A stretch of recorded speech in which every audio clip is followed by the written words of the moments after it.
All right, all right, all right. What is up? What is up? YouTube family. It is I, K Rod here. I'm back at it with another um particular live stream for y'all today. I'm gonna have like another live stream with Libertarian views Scotty M once again on the channel. Um yeah, like basically for tonight, me and him are just gonna do like the same old, just talk about current political, current, like events and just talk history and, talk about anything that comes up to mind. So, yeah, just give me a second, y'all. I'm just trying to basically wait up on 'em, but for now, yeah, man, I have like a lot of content to bring out to the channel. Um, I will be posting all my boxing post fight videos from I want to say last week, from the last fight card that I did. I think I have like a whole bunch of how should I say fights that I need to post out to my channel.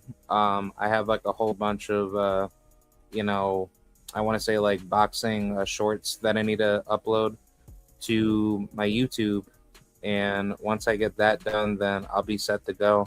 I think it's from I want to say I think I need to post all the boxing shorts from the Clarissa Shields fight card along with the Manny Pacquiao Promotions fight card, and then I probably have to do the the Ryan Garcia Mario Barrios fight card.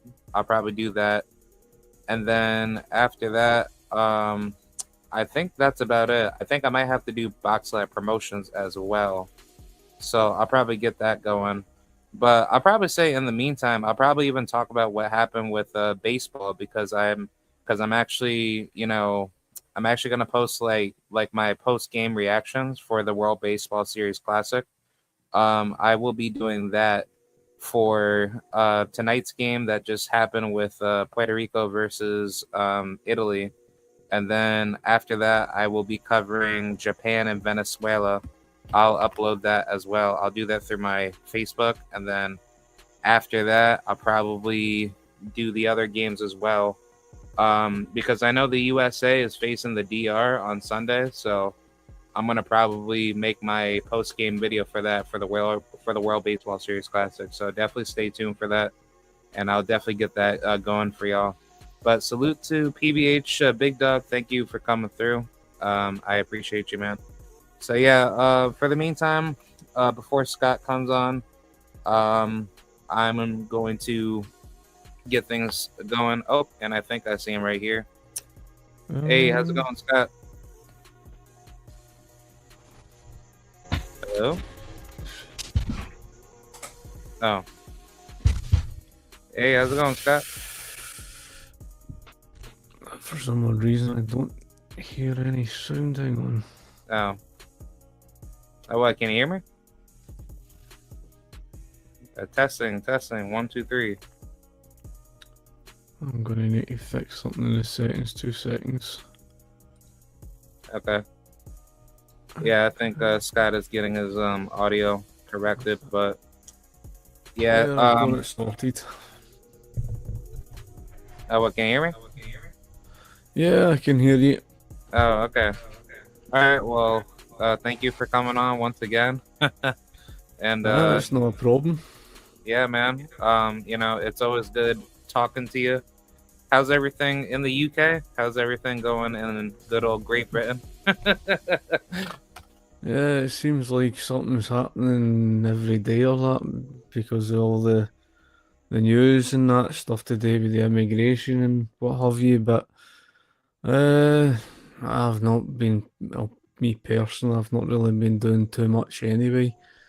Other than my driving practice is like my driving test is at the end of this month, and that's only a few short weeks away, so that's something I'm obviously preparing myself for. So I was even at the day, doing one of the test routes. So I'm just been doing that. Not other than that, it's just constant all over social media. You see all the the posts of attacks that happen and all the rest of it.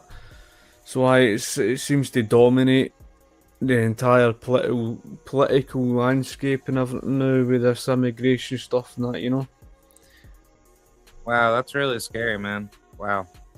Yeah, because I was just about to, ask, like, is everything safe over there? Or, is that the government just really that corrupted? Or, It's see, the thing is the fact that, I mean, you're dealing with the Labour Party. yeah, So, I mean, Labour throughout its history have always been absolute nut jobs. I mean, after all, they were founded, the Labour Party, they were founded by the Fabian Society in the year 1900, and I think it was around about the 1940s or something that they came to, yeah, they were like a power. socialist group.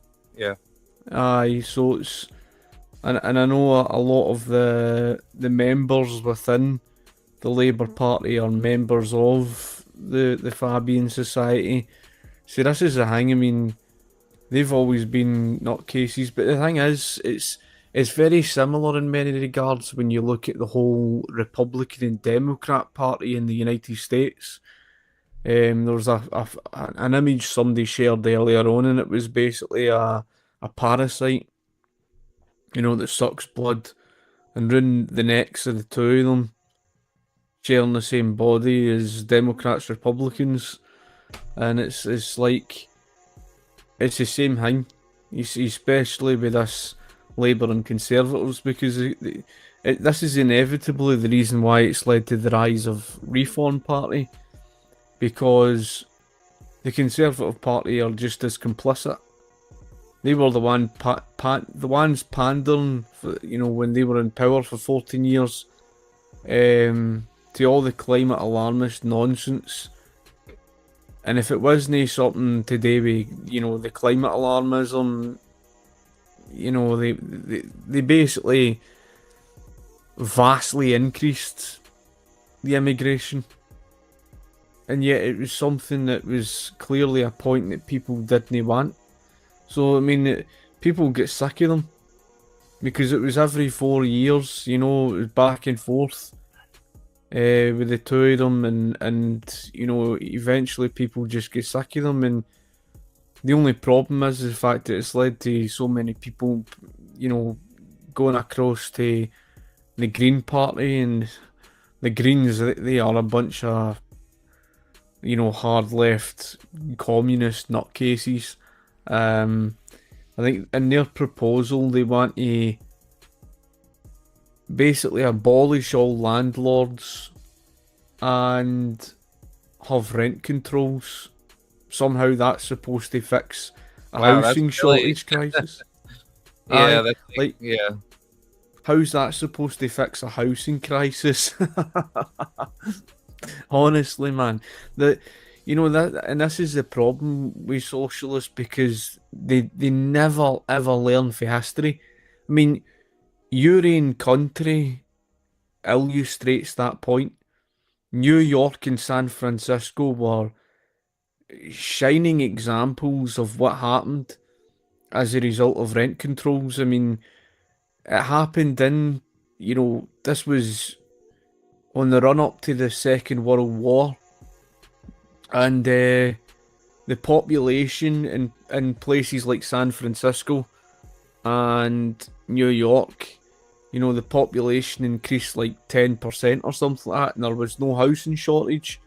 But as soon as the Second World War comes about, they impose rent controls, and before you know it, most of the housing was over occupied by singular persons. So in other words, about 48% of the housing over occupied by singular persons, because people who were otherwise living with their parents or living with their flatmates went and jumped at the opportunity. So it created a housing shortage. And as soon as the Second World War came to an end, they then, disbanded the rent controls, and as if by magic, the housing shortage disappeared immediately. And that's the thing, because it's shown this time and time again in history, and that's why, just recently in history with Javier Milei in Argentina. Look what happened when he removed the rent controls and that. The market quickly corrected itself. And they don't understand, and this is the problem, because between the immigration crisis, house prices soaring out of control as well. I just watched a video just earlier on, and apparently 40% of the housing, the newly built housing, by 2030 or something like that, 40% of it's supposed to be going to these immigrants, and it's like, Yeah, uh, yeah, I think overall, just like the massive rise of socialist ideals that keeps permitting itself within the Western world is very chaotic and very destructive. I tend to see that like second world to third world countries are starting to branch off away from that, and over time, I think like there's like a political a political shift where the more prominent nations like the US or other parts of like Western Europe that are very strong with their like economies now are slowly diminishing like away, where like everything that socialists tend to criticize up against capitalism is slowly disintegrating to the point where if people are becoming more poor by having less wealth over time, that will lead into a postmodernist, societal, dysfunction where more people will be poor and they're having to suffer more. So, to my particular viewpoint, it makes me feel a little bit concerned, because it's like knowing how so many people, within that mindset are all over the world, doesn't that yeah. lead to like a philosophical war at that point? Like, does that like I think did, what's going to lead to, I think what, and this is the thing. I think what's going to lead to violence in society is when governments are not paying attention, and you've got a real threat. And this is his thing. Don't get me wrong. As a libertarian, and yeah, like war is not like the ultimate yeah, answer, but it's like the the thing at is some that point like the state wants to institute some form of violence at that level.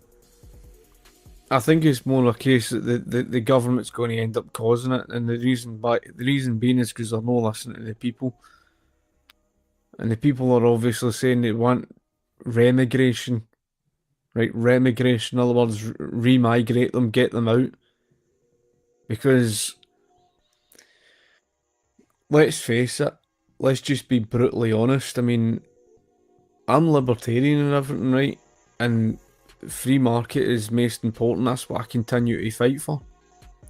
But you cannot fight for a free society when you've got a type of people, a cult, a literal cult, that's flooded in for these countries, who are Muslim, and they are not in favour of, individual liberty or anything. In fact, that many of them are coming to our countries and basically saying, oh, they're here to stay, they're here to take over, and all this stuff about Sharia law and stuff like that. I mean, and I had to laugh, because this was in one of the videos that I watched, and one of the guys was asking them, why does he want to, live in Britain if his intention Sharia law and stuff like that. And he asked him why he left his Muslim country, and he says, oh, because Britain's got better paid wages, and there's no jobs back home. Well, what does he think caused that problem where there was no jobs back in his home country? A bit obvious. What caused that problem is the fact that there is a direct correlation between economic freedom and prosperity. This is something that these cultists of Islam just don't understand. They don't grasp the fact that if you're gonna go down the road of trying to control everybody, you're gonna end up in economic poverty. And that's essentially what happens, in it, and it's the reason why, because you're mentioning about the decline, but the reason why we're in that mess is because of all the government intervention, because they've strangled the market.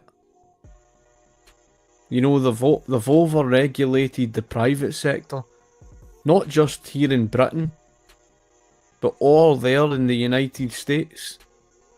They've astronomically all-regulated it, and they seem to think that somehow the United States is some sort of a capitalist country. It's no capitalist at all. There is no capitalism in the United States. It's not even there. Because capitalism is the freedom of the market, for the market to freely regulate itself, for people to be free to be able to, you know, start up business the same day, get up and running, have opportunity to freely exchange with one another. Not to have a type of economy where the government's astronomically over-regulated the private sector and people are taxed half to death in one way or another.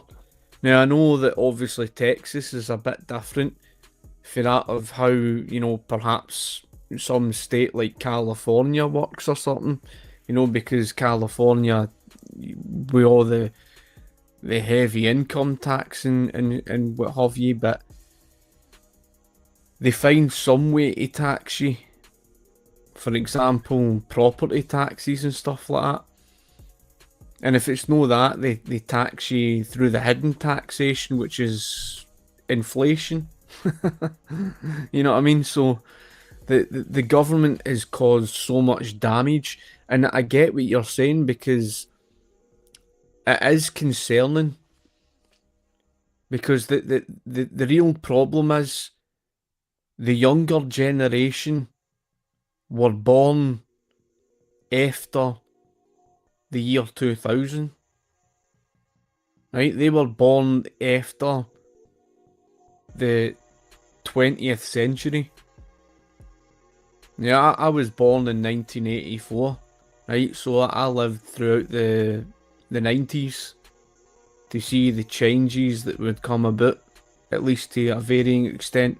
And although I didn't really get into politics until about 2011, right? Yeah. I can Oh. I can certainly say that despite the fact I've seen the changes, I've seen the accelerating, you know, changes where Ludwig von Mises' book, The Middle of the Road Leads to Socialism, it's a bit like Orwell's 1984, where 1984 was not meant to be an instruction manual.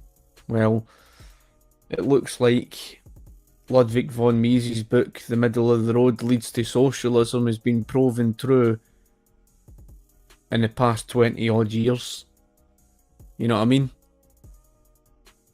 Yeah, I just think overall, like, the concept of socialism needs to be killed off completely, because as much as I hate any form of corrupted statism that leads to colonial, you know, imperialism, I think that should be, you know, abolished, you know, simply by getting rid of government public schools and having to leave that to the market with privatized, you know, education.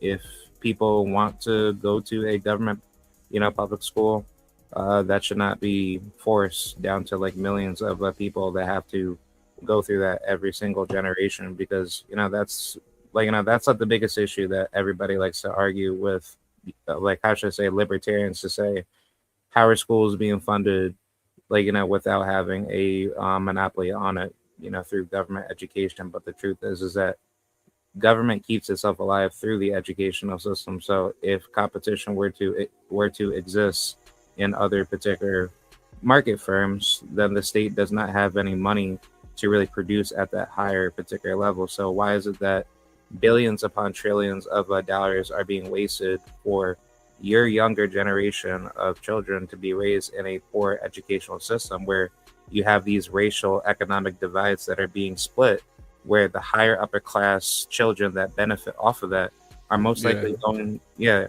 like nine times out of 10 they're going to higher tax, subsidized schools that benefit their education for families that are able to afford it. But for families that can't afford education at the lower level, they're having to be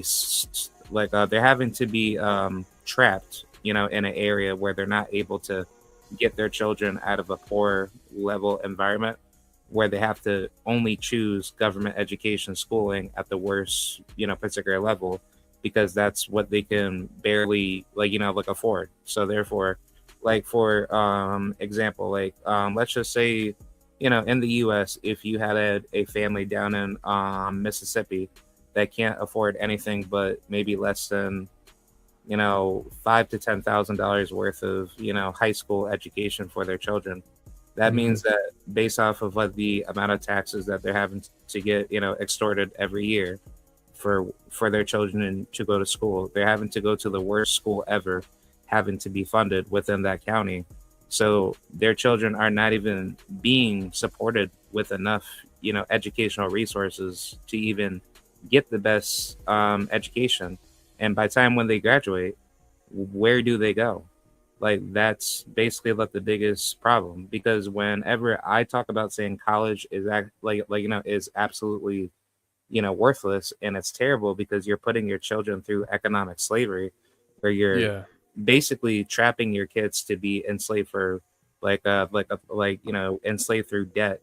That's harming the next generation to come, where you're just going to pass that down over over time, and there's no progression being held. So how does that benefit, societies more, as children are becoming more poor in a first world country that's not producing the best education for further generations? And this is the thing, because when the government owns that monopoly over things like healthcare and education and stuff like that, it's difficult to get rid of. See, the serious damage that was caused in Britain with the heavy nationalisation, and this is a serious warning to the United States, the serious damage that was done isn't so much the failure. That isn't the worst part of socialism. The worst part about socialism is the fact that it is a cult. Like, when the government owns something outright, it becomes difficult to remove it. Because this is the thing that, I mean, let's just use for argument's sake. Reform Party, right? Reform UK has grown as an alternative. Now, whilst I support reform, I have to do it because I'm being pragmatic. But what you have to understand is they are a populist party to such a varying extent. And what that simply means is their policy is okay. They argue for tax cuts and deregulation, right? I hope they do that. And they argue for cutting waste, in other words, getting rid of the quangos and stuff like that. If partly all that government waste and getting rid of all that, putting a stop to all that net zero nonsense. But the policy is really about reallocating for the sake of these public services. Now, I know that there was a mention about reforming certain things like the NHS. And the reason why they've had to come out with that sort of message is because they wouldn't get away with a message of privatising the NHS. And that's because most people in society would never accept it. You know, that's the sad reality, the damage that's been caused, because it's this cultist mentality. They treat the government as the be all and end all. You know, for things like all the rest of that, because they've not been taught anything about the costs of an alternative. They just assume that if you privatise something, it ends up like what you see of the main American healthcare market, where the costs are way out of control. But the main American healthcare market is not private. In fact, about 51% of it is like government owned, and 49% is like strongly government controlled private name only. That's essentially what it is. So it's like it's largely government controlled and intervened, and they don't understand that that's the reason why the costs are so far out of control. And so I completely agree. I mean, it's why no mixed economy is sustainable in the long term. You know, there's no such thing as a sustainable mixed economy, and this is the point. It's the fact that because the economy is not sustainable with all of this,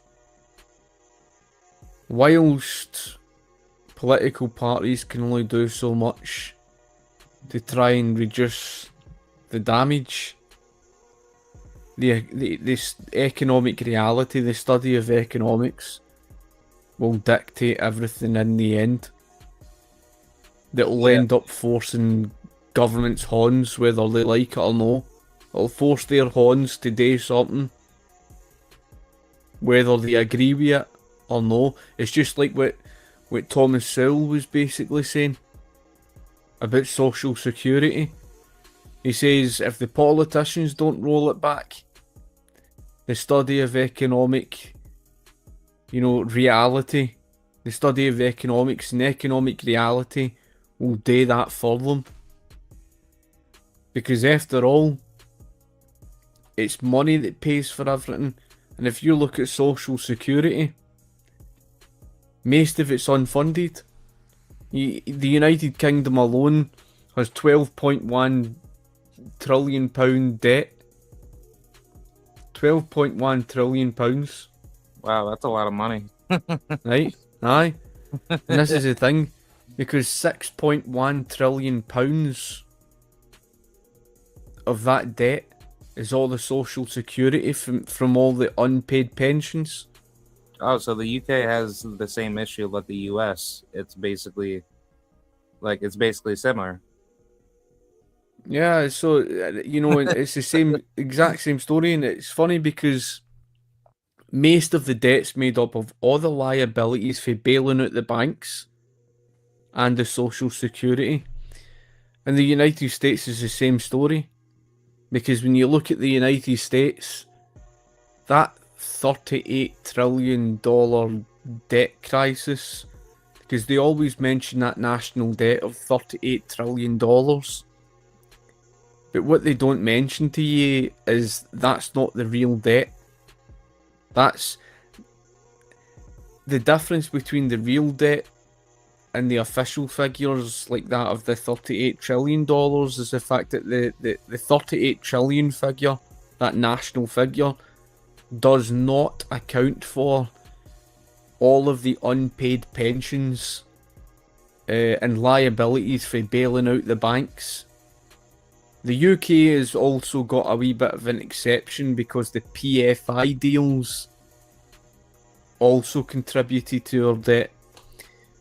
But similar in the United States, the astronomical debt, most of it is caused by all the unpaid pensions. So in other words, Social Security could not be afforded for day one. And the liabilities for bailing out the banks in 2008.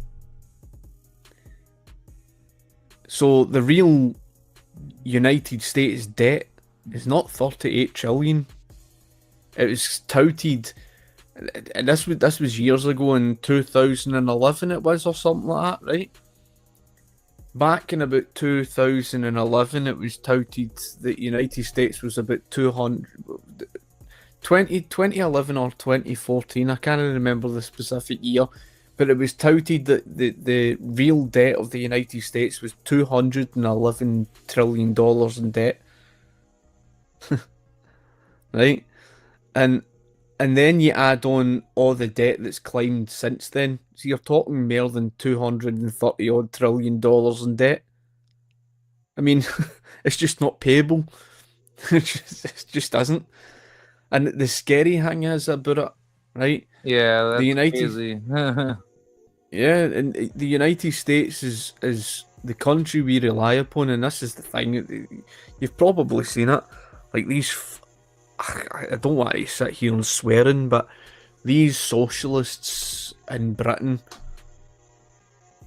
saying that we're better off closer ties with communist China than the United States, and I'm just thinking to myself, these people are idiots, man. For me, it's so vitally Yeah. important having the United States as our ally. Our ally. I mean, could you imagine Britain being overtaken and being imposed with Sharia law and having to?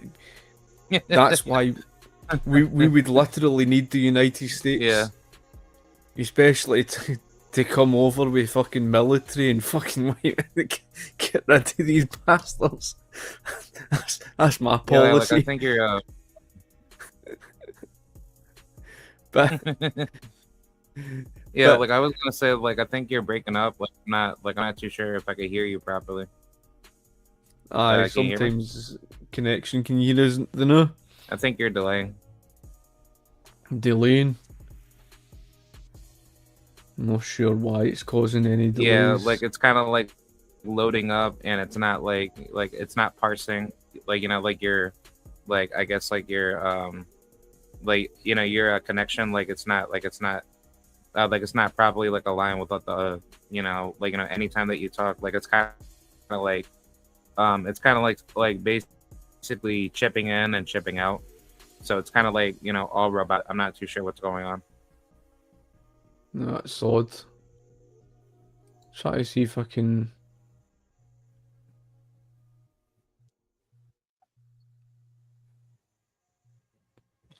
Yeah, I was gonna say if you want to like go out and come back in, I could like try to bring you back on to see if that could work. I'm actually gonna check like my stream to make sure that's loaded up properly. Yeah, I mean, I can obviously do that. That won't be a problem. I'll just click the same link or whatever, Okay. and All right. Yeah. Yeah. You. Yeah. I'll be back in a second. Okay. All right. So I'm gonna wait for Scott to come back on. So this guy, Alec, and yeah, I don't know how to say your last name, Alec Vandelise. So you said a question right here. What do you mean when you declare yourself a libertarian, specific to the policy? I mean, yeah, for that, I'm not really like what you call more of a how should I say, like as like an actual status libertarian. I don't really push for any particular policies. I'm more of a anarcho-capitalist, but as far as that question, that's not really a particular how should I say, question that I can't really answer, because I'm not really arguing based off of that. I'm speaking more to let the philosophy like alone. And then you said right here, can't speak to specifics, and your argument relies on generalization of the other. Grow up. Well, I mean, I don't know why you're still here, but guess what? You don't have to be here on the show, and I don't really need you here. So either way, I don't really need you, like talking. But yeah, if you want to think like that, think like that. I really don't care. So either way, I think that kind of makes your argument null and void just by saying that. All right, so hold on, I got Scott. Hello, can you hear me? Yeah, that's me sorted. Okay. Yeah, I was actually wanting to ask this question that a person said from the comments right here. He said right here, "What do you mean when you declare yourself a libertarian, specific to the policy?" And then he said right here, "Can't speak to specifics, and your arguments rely on generalizations of the other. Grow up." I mean, he tells me to grow up. I mean, see people like that, right? You've got to laugh at them because they don't live in the real world. And one only needs to look at the history of Iran to see what happened as a consequence of a type of people that are very, very much similar to communists. They're a cult. I mean, anybody that thinks Islamists are compatible with Western society in order to have a free society, live away in cloud cuckoo land. I mean, what's this person honestly trying to tell you?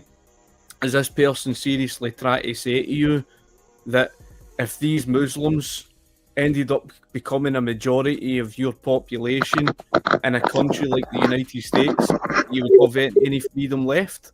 Of course you wouldn't. There's no chance that your country would be what it is today if it was made up of a majority of those type of people. And I can tell you that right now. Because how their mind is set, their religion, I don't even call it a religion, in fact. Islam is everything. Their entire worldview circles around the entire thing. And Islam becomes the entire political system and the entire ideology. I mean, anybody that thinks that's compatible with any sort of free society live away in cloud cuckoo land. So that's not a case of a generalization. Look at every single Islamic country. That's the evidence. That's called being a realist. Now, a libertarian is somebody that obviously strongly believes in political and economic liberty, which I do strongly support in many regards. I could go as far as saying that my own particular policy on immigration would be decentralized immigration control, right? But let's be honest here. You've got to be realistic and pragmatic. And in the real world, who's going to accept that? You know, it's not down to what my ideals are, what I personally support. It's down to, in the real world, who's going to accept that?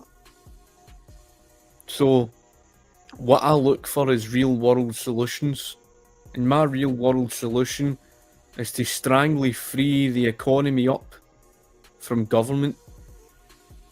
And when you've got strong economic liberty and you give people the right to bear arms to protect themselves, then you can have a society that is strongly free and able at least to protect itself.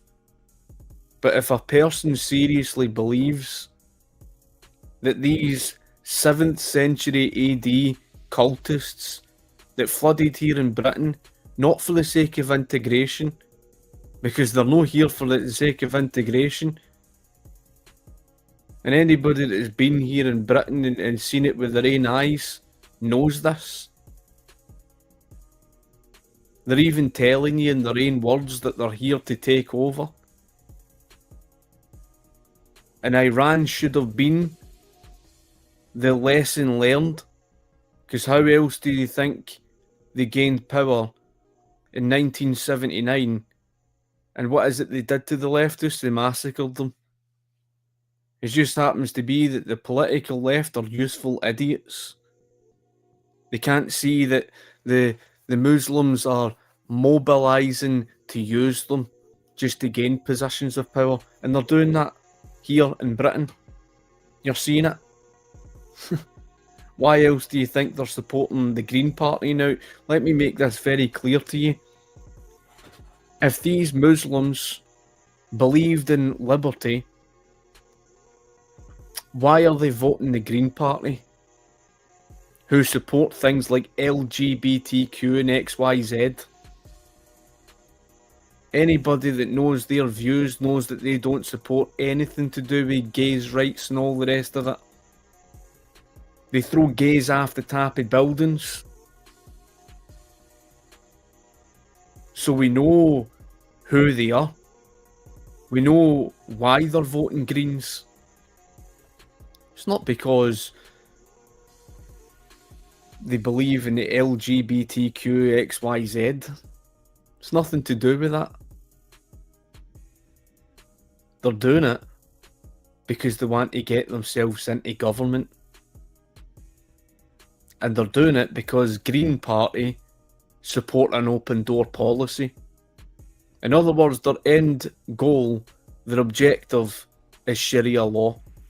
And many of them have already come out and said that. Now, if somebody seriously thinks that that's got something to do with libertarianism, that you could put those people in the same path, on the same moral and intellectual level of people living in the West, they're deluded. There's a reason why Europe is facing the crisis that it is. I don't think these people even begin to understand that they don't think like us.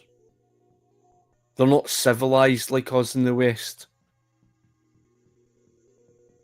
And it should be a warning, given the fact they have not changed in more than 1,000 years. You're literally talking about a people that stone people to death for disbelieving, chopping people's heads off and all sorts. I mean, what else do you need? You know what I mean? Yeah. And that's because, I mean, I'm all for freeing the market up and having strong political liberty, which I support. I'm all for that. But you've got to be realistic of a danger that surrounds us. A very real danger. Yeah. I mean, why else does that person think Iran is living under a dictatorship under the IRGC? Does he think the United States just went to war on Iran for nothing? I don't think so, somehow.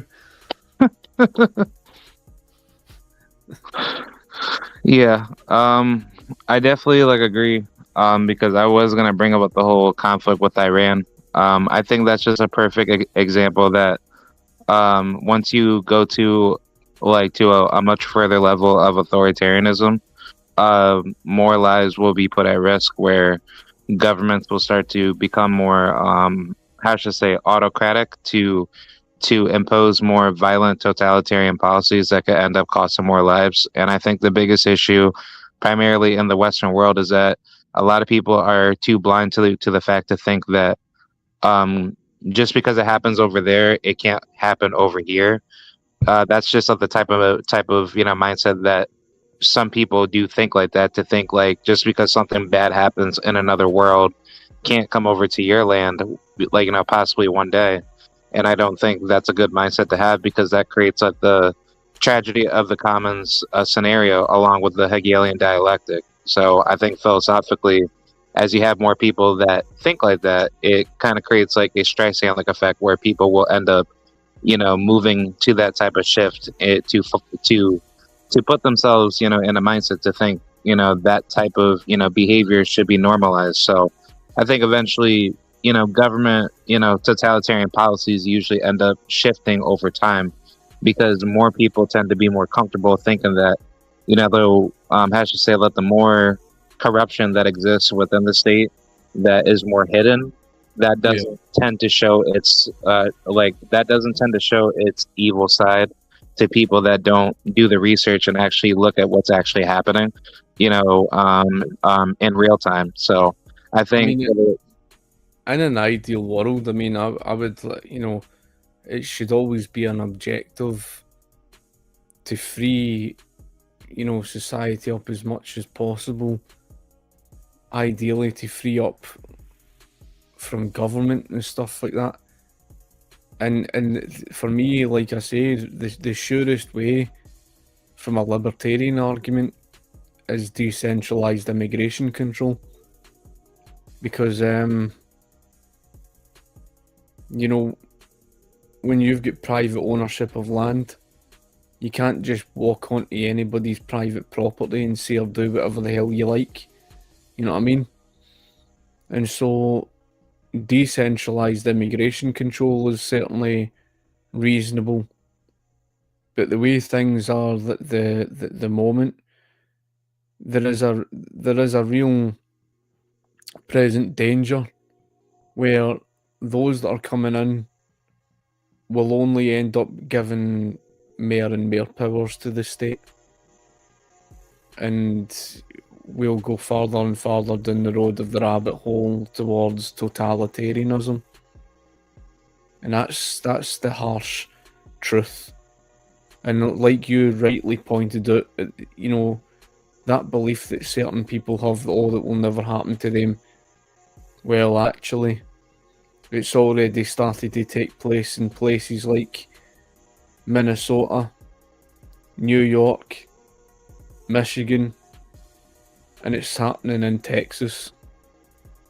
In fact, it was funny enough because I watched a video of, Tommy Robinson, because he had actually went to Texas and he had interviewed a number of them, and a lot of the Texans are not even aware of what's going on in Texas.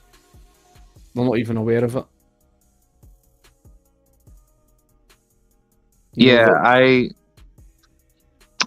definitely like agree.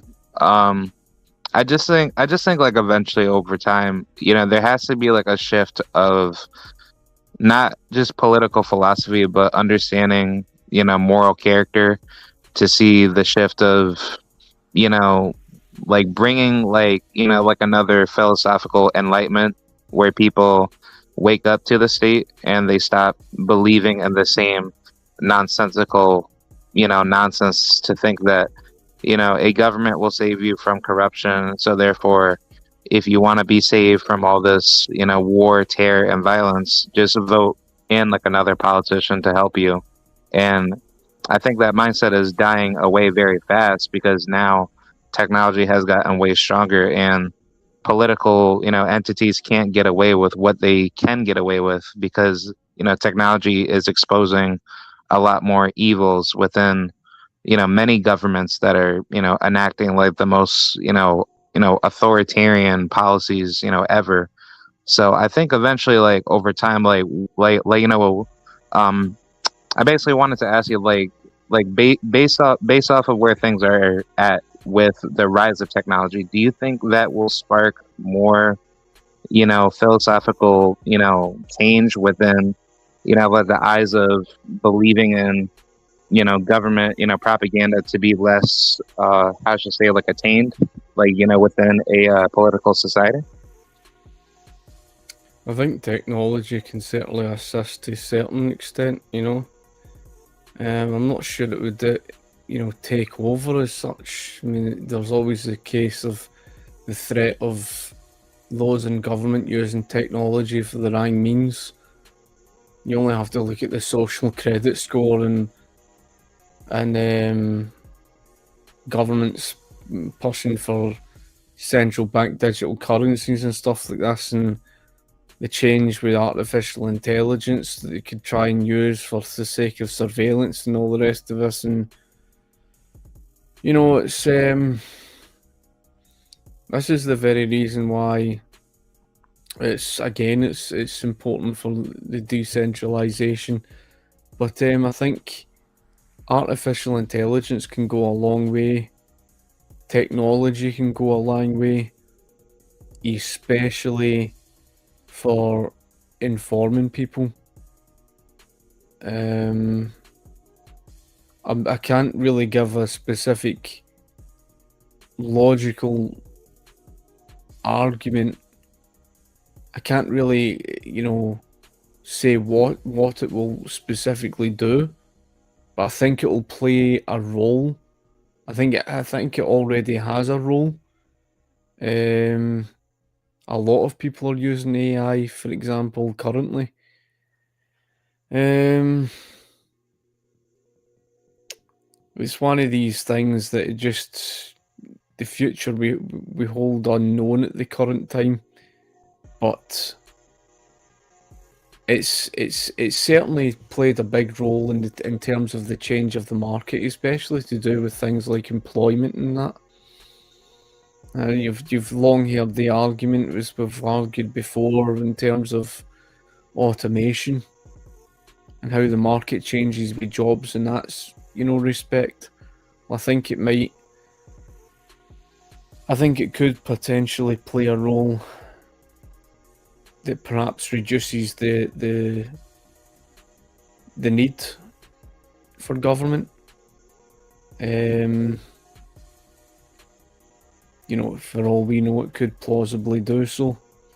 I mean, really, all that's essentially keeping government being strangely in the position it is only because of the fact that people have been so dependent upon the state.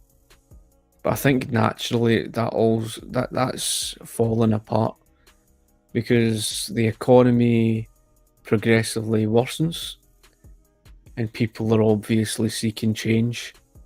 So I think it naturally will happen because eventually people will look to the arguments that we've been making. I mean, for me, for argument's sake, I want strong deregulation and I don't even go as far as tax cuts. I would want the taxes cut, abolished. I would personally want to see the central bank phased out, the social security phased out, return to gold and silver.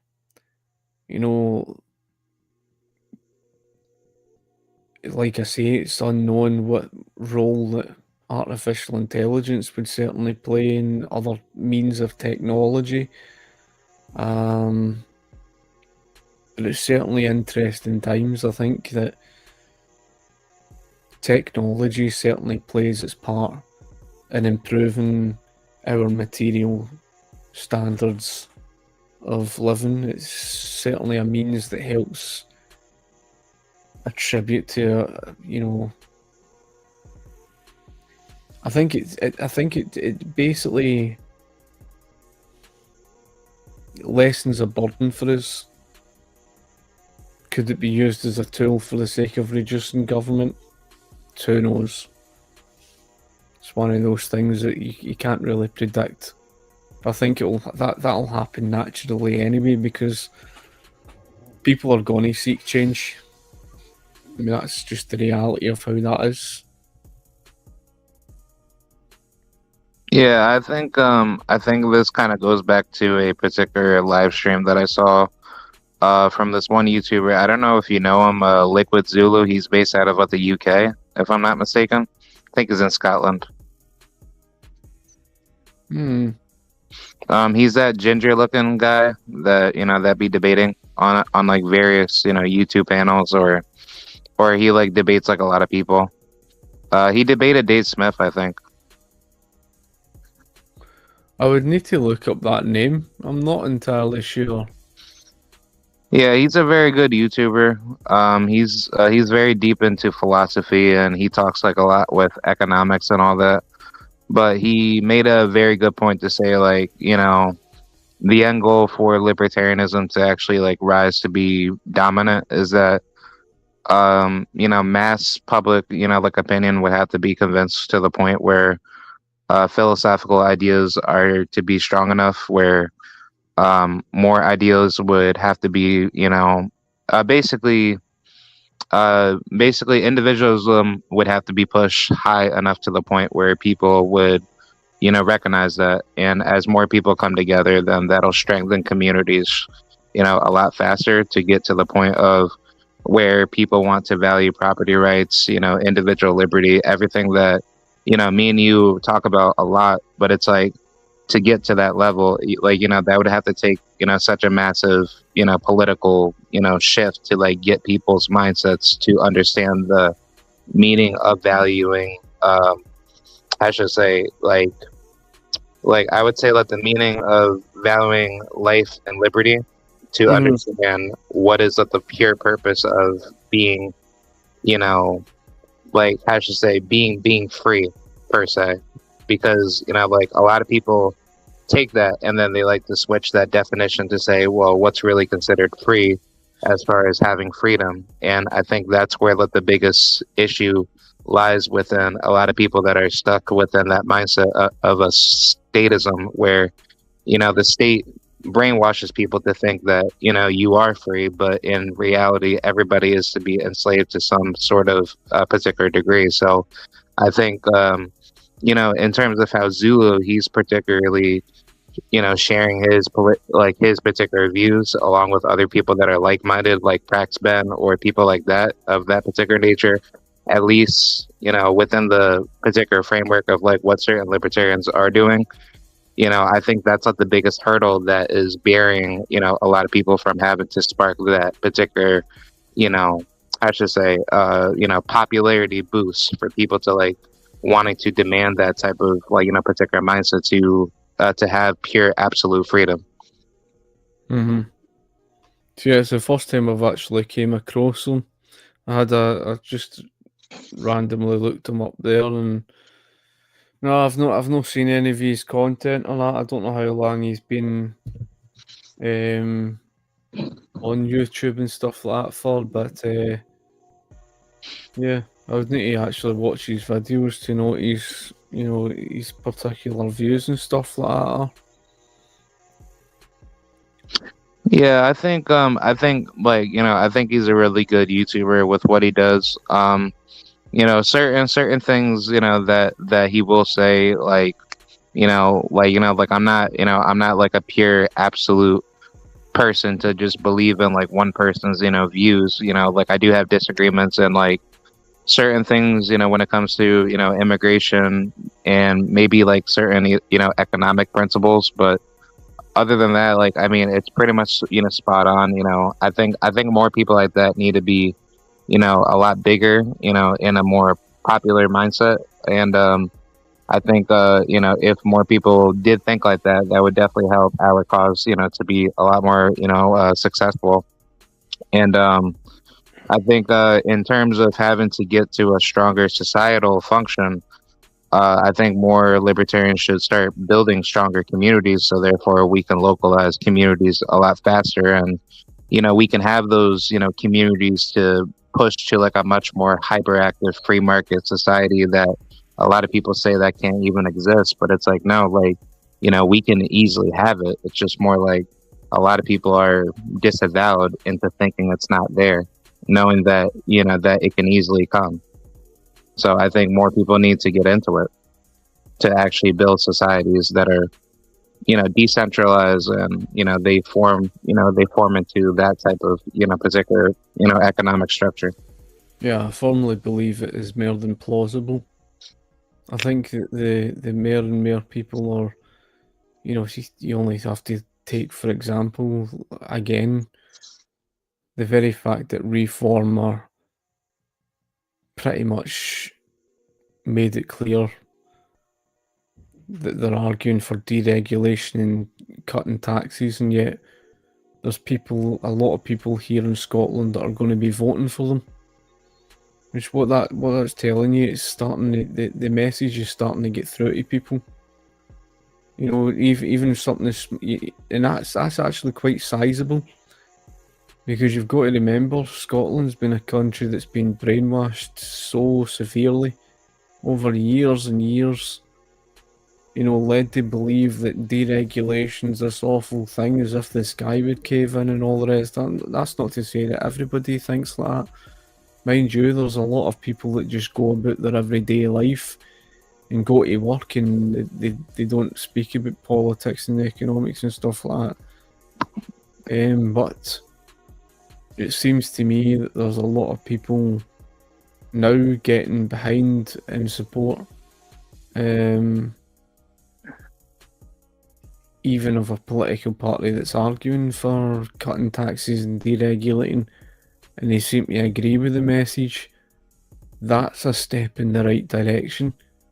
I don't think people would realise how important that is, because once people, and this is the thing, once more and more people get behind that, then they're more or less on the right road to free up the market.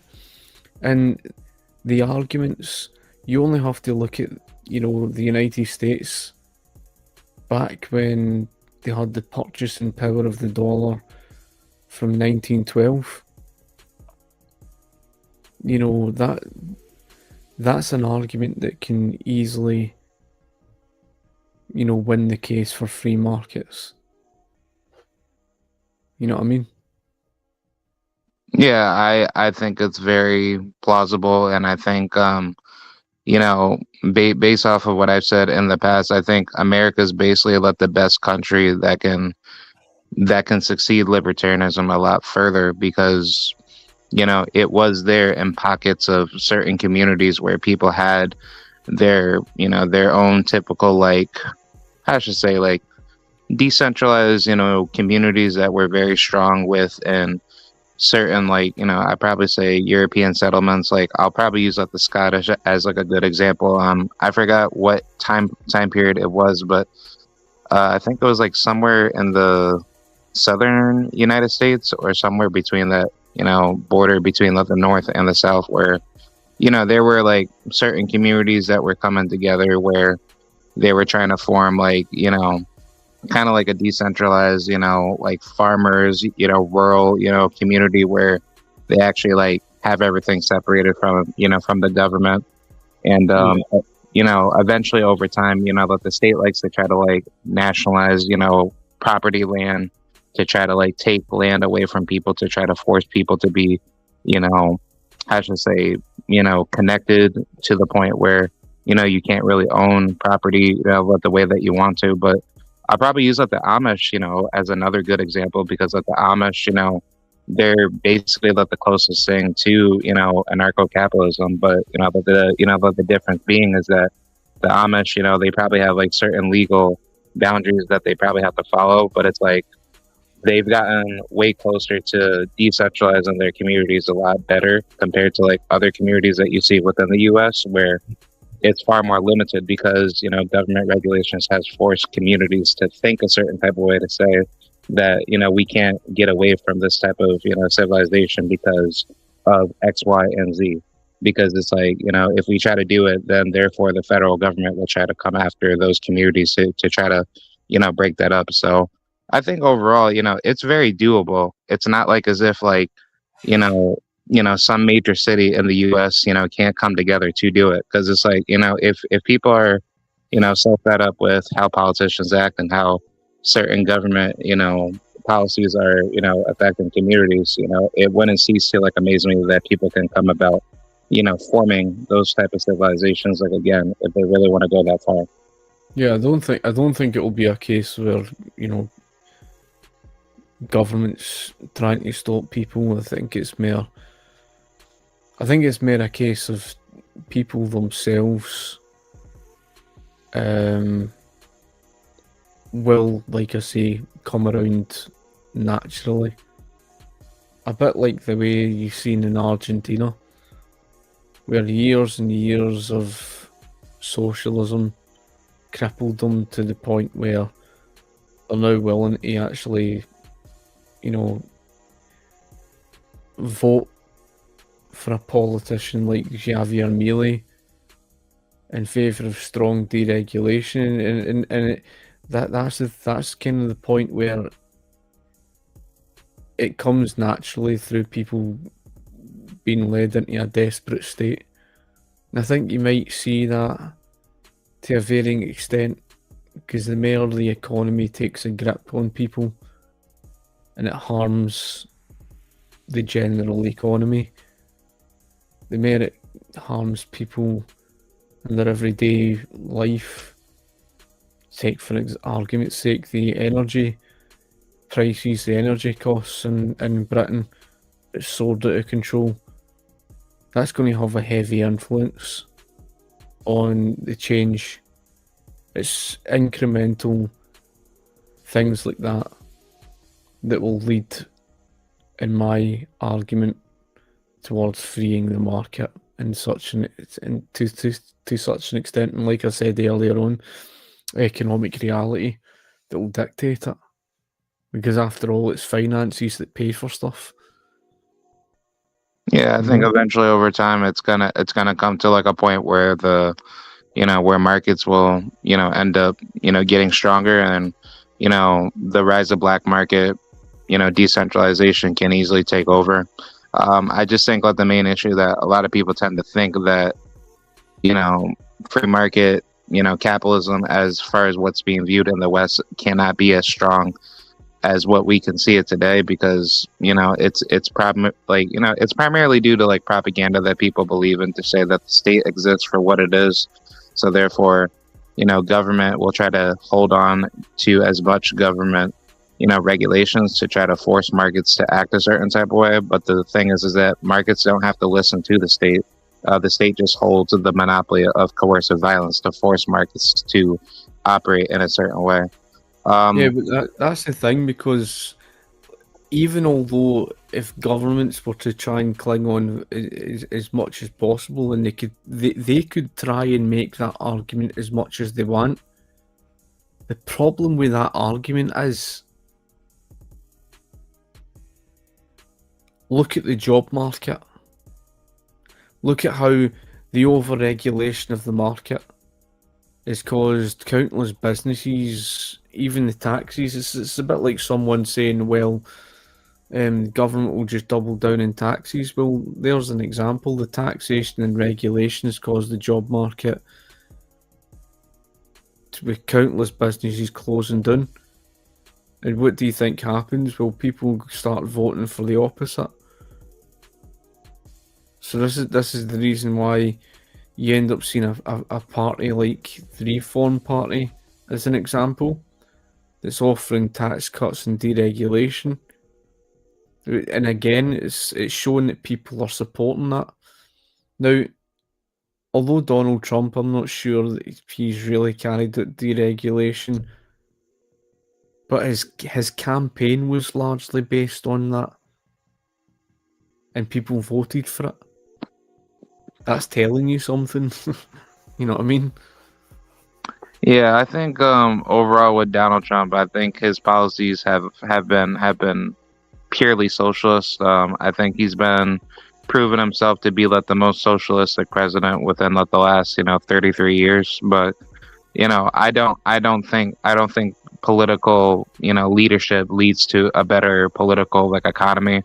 I think markets tend to operate a lot stronger within themselves, apart from government interference that's trying to impose vast amounts of regulations to force businesses to act like a certain type of way.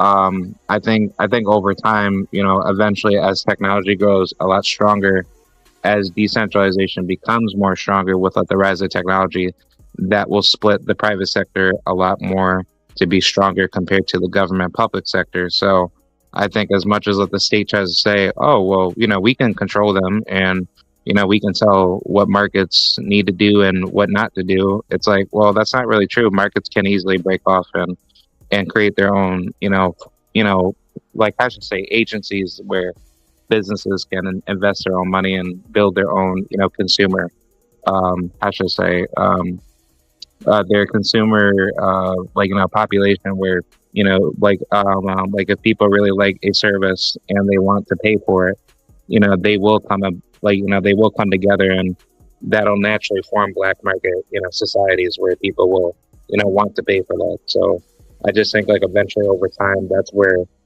that mindset of having to like expand more wealth into various pockets of communities where people want to create more competition over time.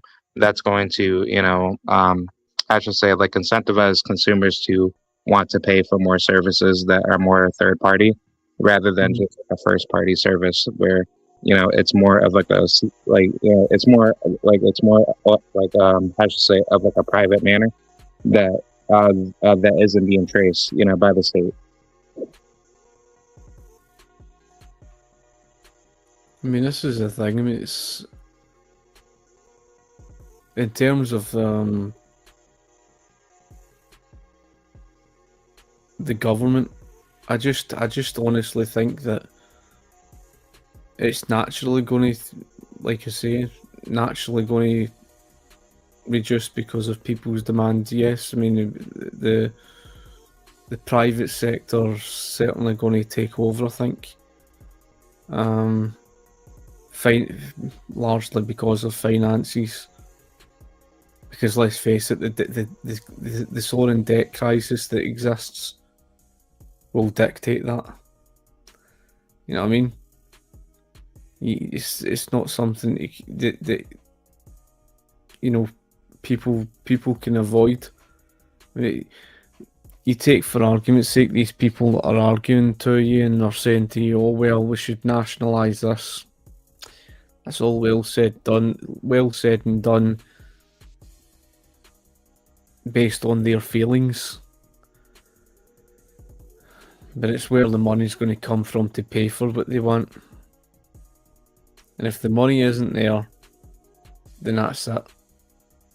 So that's going to have a big say in my opinion. And yeah, I mean, you don't need the government for many things. The private marketplace through competition will naturally take over. Is more than capable. Doesn't matter whether it's things like healthcare, education, the fire service. And I keep hearing this, the constant myth about utilities,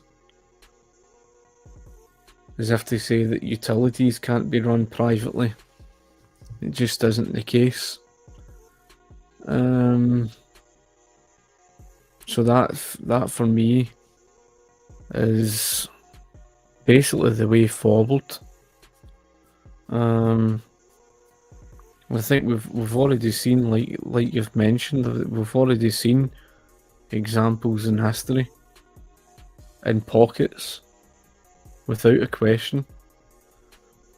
Both Hong Kong and Singapore alone had proved that. Yeah, I was gonna say Caspia, and Neutral Morsenet in the 1700s, if I'm not mistaken, and then Zomia over in by China, right? Mm-hmm.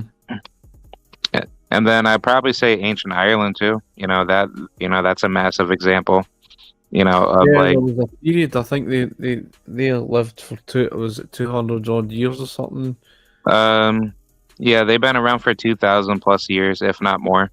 The British, like to claim to say that that they weren't there for such a long time, but that's not true. Like a lot of their heritage was there for quite a long time. Yeah, Yeah, yeah. but So, I think there was like a period in their history where they had anarchy with it for like 200 odd years or something, or 600. I can't remember how many years it was. it was for at least like 1,000 to 2,000 years, but but it has like a lot of history proving it to say that that a lot of what the decentralized anarchy within Ireland at that time frame was there, but in the sense of like what us libertarians view it to be like a pure stateless society. Mm, They had like certain sectors of like having like hierarchical structure, but it was more voluntary where you had like Norse law put into place to a particular degree, right? So It was through the Celtic system, if I'm not to be mistaken. Yeah, I mean, it's what would be I think the correct term is obviously in relation to the Gaels. I mean, they did have kings and stuff like that, you know what I mean? But their history is quite complex and what have you. But I've seen that argument before relative to Ireland. They did have something there. I know that much. Yeah, it's the same thing with Iceland too. Because Iceland had that same similar concept. Yeah, see, Iceland's like it's because I don't really know too much other than the fact that when the Vikings had raided. I know if I remember right, it was like one of the places that they had went to, but I couldn't tell you too much on the history relative to what they were like. See, that's the thing, because I can only really refer to the history of the countries that I'm certainly aware of. But I do acknowledge there was something relative to do with Ireland in that respect. And you only have to look at, regardless, it doesn't even have to be Ireland. I mean, like I say, I mean, you only have to look at anywhere in history, like for example, Sweden. When Sweden was strongly free market between 1870 to 1960. Everywhere that you look in history, societies have all proven better off free from government. And so I don't necessarily believe what people say relative to anarchy. Of course, people wrongly think it means stateless or shall I say lawlessness, which is just isn't the case. I've seen the arguments before. For me, I would certainly give it the opportunity. You know what I mean? Yeah, I think mankind has always, lived within a stateless order. It's just that the ideal of government has kind of poisoned a lot of people to believe in the wrong ideals, to think that government is to be the necessary evil for us to exist.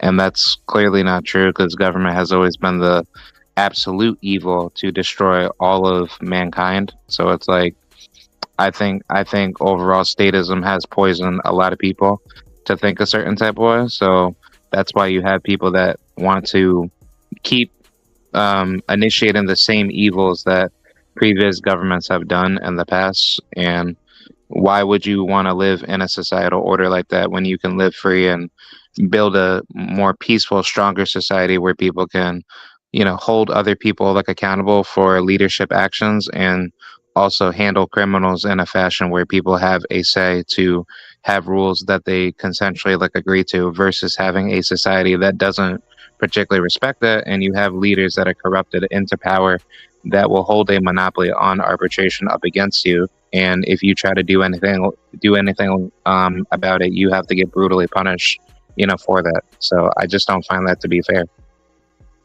Yeah, I don't fault you either on that. At the end of the day, I think it's one of those things that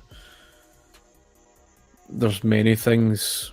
For example, you take the argument Murray and Rothbard had made on the police as an example, or the security, and I firmly believe that you don't require government to have law and order. and to have an organised society. It's not required. It can all be done, and I know all about the non-aggression principle. And in fact, you would argue that through private property rights, that was a large part that basically created harmony and enabled people to come together. Not so much just because government existed and used force. And I think that's something that's often overlooked. It's largely down to, people having the private property rights and what have you. Because after all, if you have individual rights, it creates harmony in society because it outlines what people own and stuff. And I do understand that people have argued about, private courts and stuff like that. But I can understand why you would see it as unfair with how the system, especially the way it is today and what have you. I don't trust, especially the current system, which is morally bankrupt. You certainly see that, and it's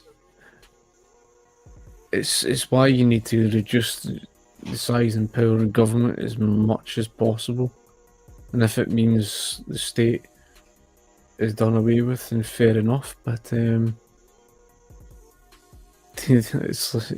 go back to the earlier point that you made. It's because people have been conditioned to believe in the state.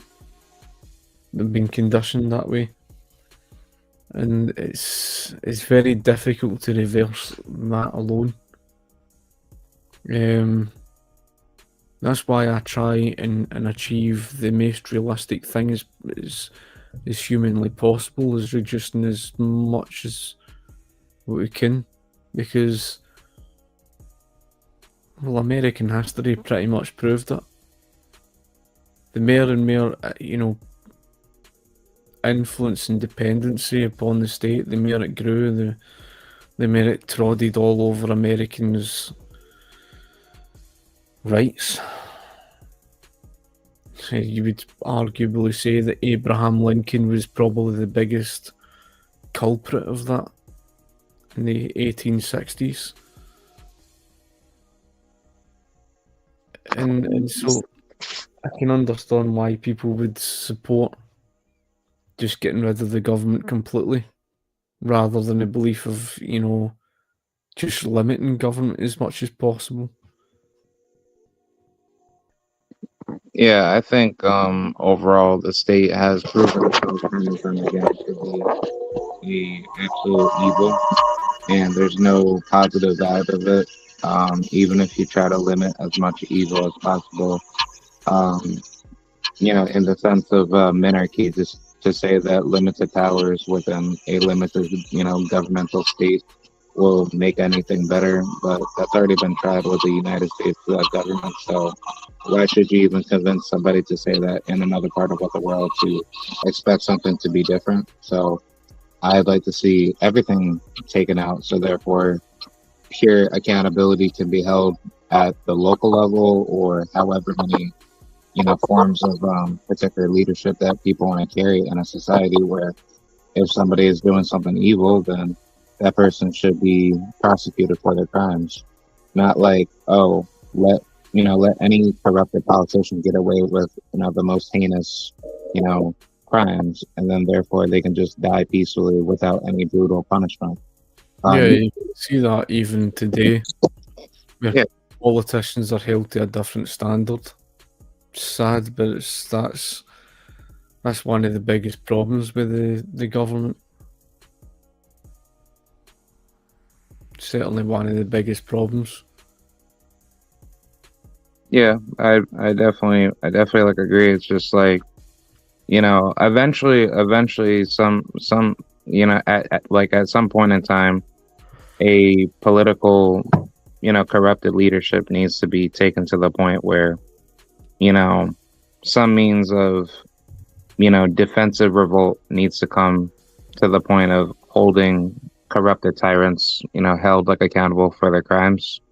And, I know that it's possible, within that particular strategy, not in the sense of just saying have a violent revolution in response to it, but in terms of, resisting, in terms of getting arms and defensively, fighting against, corrupted political governmental powers. So I know that has happened within many parts of the world, but it's just like, at some point in time, that the philosophy needs to be pushed to the point where people see, that the state for what it is, where, it is, illegitimate and it's unfit to exist in any, societal structure. Hmm. Reasonable. I mean, it's obviously getting people to that point, but like I say, I mean, there will be a lot of people that, like I say, will naturally waking up for why the market needs to be freed. Whether or not they would ever get to that stage of accepting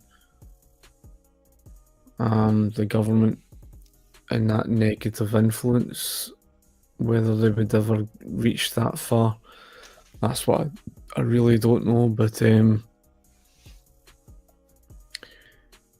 I suppose that would then bring in the argument to do with, technology, whether it could assist. Who knows? It's very, very difficult to even predict the future with that.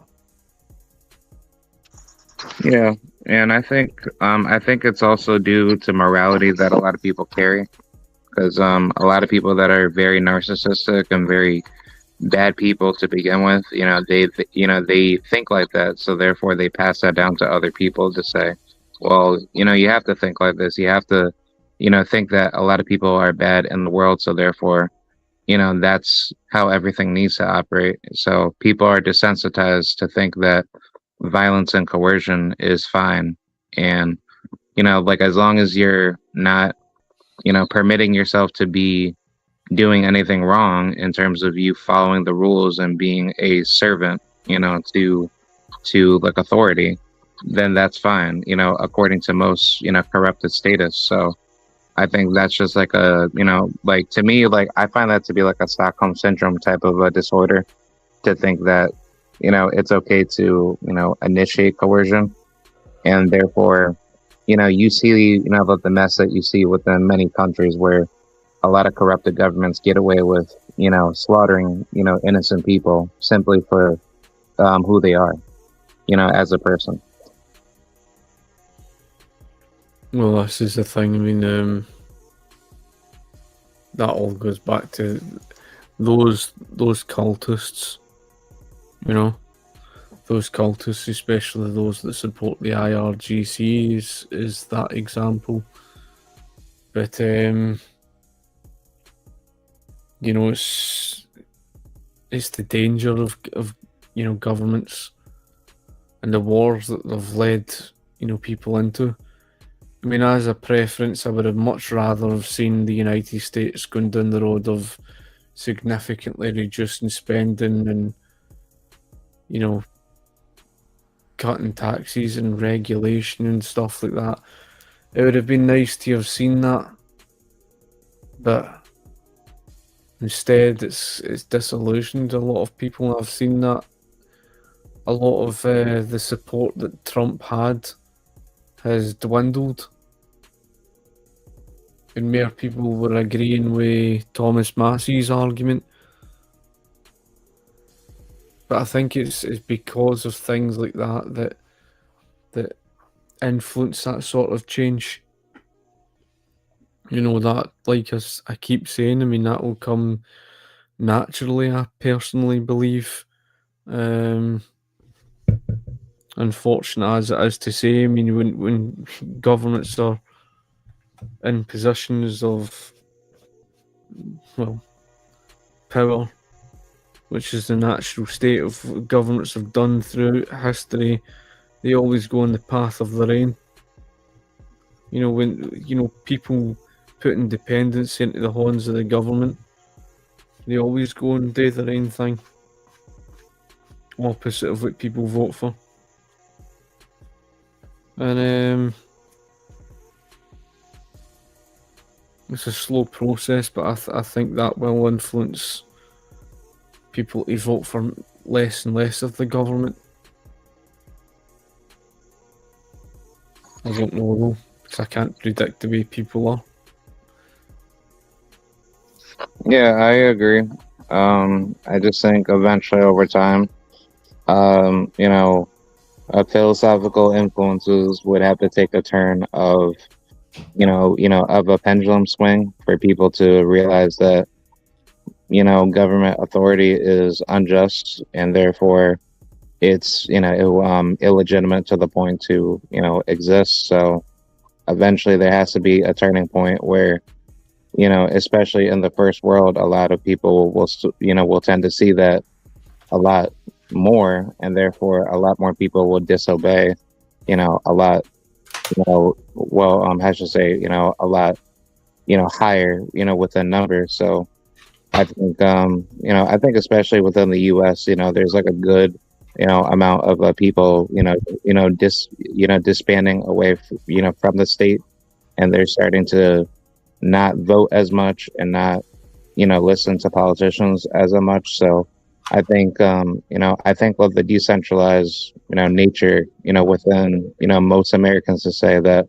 they want to get away from government, not pay as many taxes, and do everything to be subservient to the state. I think that culture can very well universalize itself very quicker if more people started to band together and started to spread that philosophy a lot stronger, because eventually that's where everything would have to lie. Yeah, I mean, people have obviously lost faith in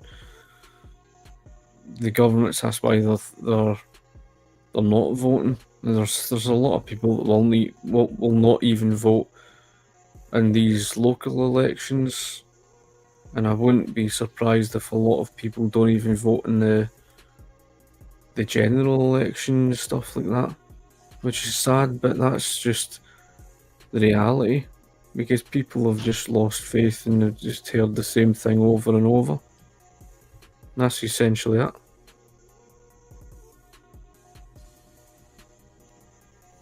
Yeah, I agree. I think eventually, over time, there has to be a philosophical, you know, like philosophical shift where, more people start to look to logic and reason, and eventually, that would have to change, mankind's, particular mindset to strive for more freedom rather than authoritarianism, right? And I think that's where most people's mindset are, deep within. They want to have a good life, but a lot of misguided beliefs are put into people to think it's okay to inflict violence upon others. So therefore, more suffering equals a better, freer society under corrupted control, which that's clearly not true, but it's like that's where most people are within this current day and age. No, I can understand. So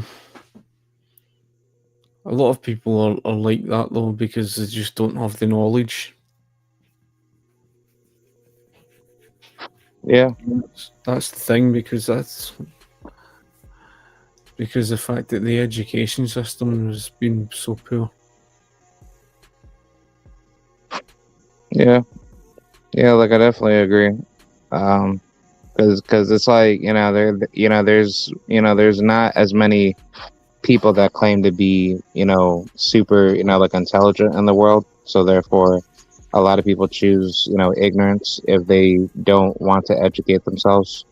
So that's why people, falter themselves to believe in, ignorance. So therefore, that's why, people have, the mindsets that they had because they don't know what it's like to actually be free or, I should say self reliant, per se. Yeah, very much so. It's been influenced, obviously, not just the economic circumstances that's led to them to be more dependent. A lot of it really is down to their belief system, where they think the government needs to do this, the government needs to do that. That if it wasn't for government, the sky would cave in. Because they've got no understanding of economic history, of the real true history, and they don't understand the economics. That shift will slowly change, like I say, but it's because of the education system and other things that have influenced people with that sort of mentality, unfortunately. Yeah, like I definitely agree. So yeah, but I think that's pretty much it. I wanted to, just bring up those topics. I had more, things to think about, but I'm gonna probably save that for another time. But yeah, yeah, I think that's pretty much it. Do you have anything else that you want to add in, or do you think that's pretty much it? Yeah, I don't think there's really that much just to add in on that. I mean, it's the way the world is, presently. It's sorely it sorely needs changing because it's, put it this way, you're seeing a lot of rise in conflict.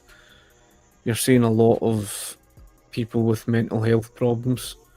I don't think people realise how much freeing the market up and moving towards capitalism would significantly improve their mental health.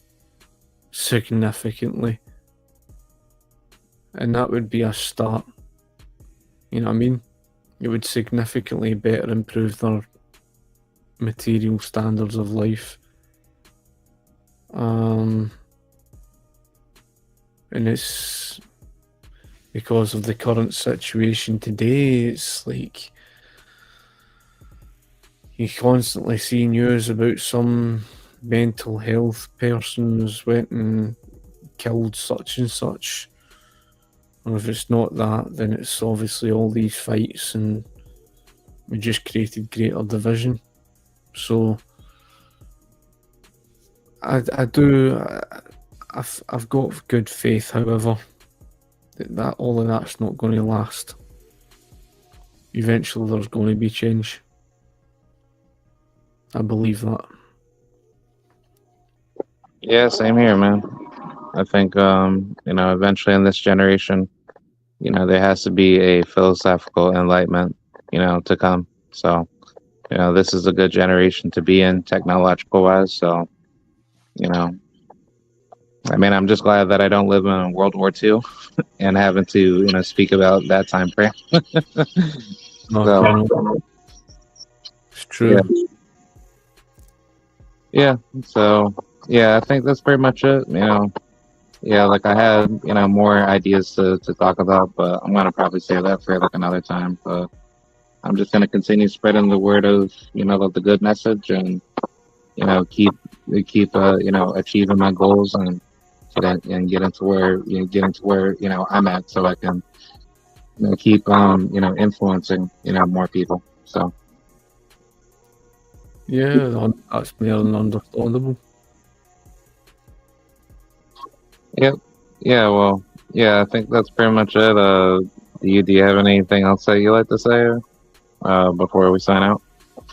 No, I think that's everything, mate. Okay. All right. Well.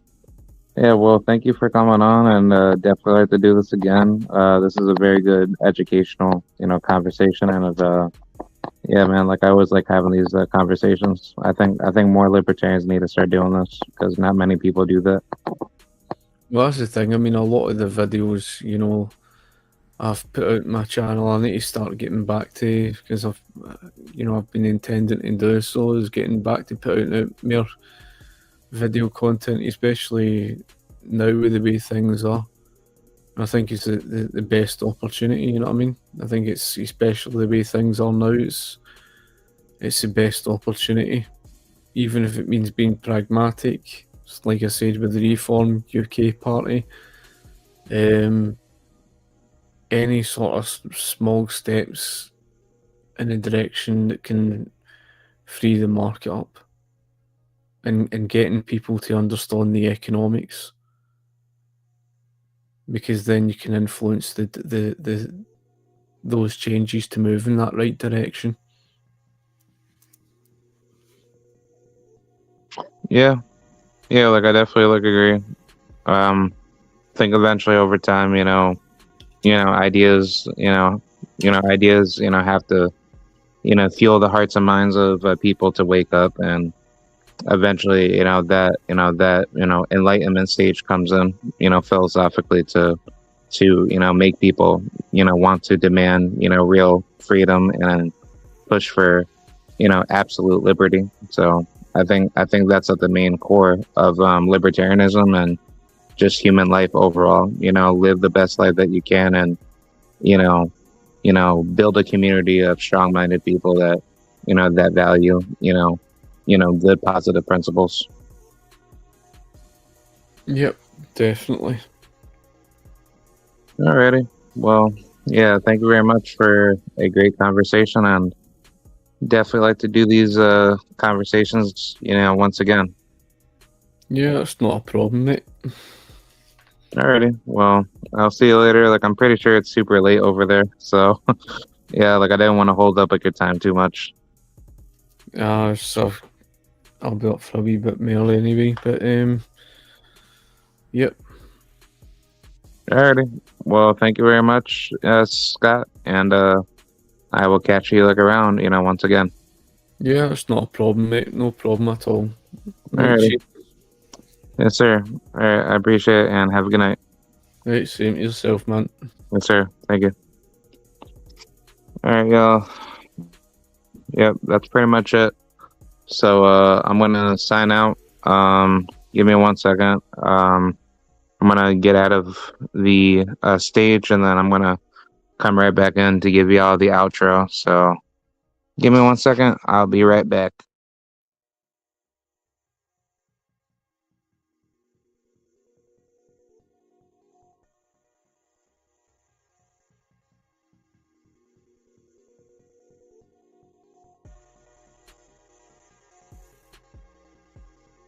All right, I'm back. All right, I'm gonna give y'all the outro. Thank you guys for watching, and I will see you guys very, very soon. Got my boxing content coming to the channel. I'm gonna probably post everything tomorrow.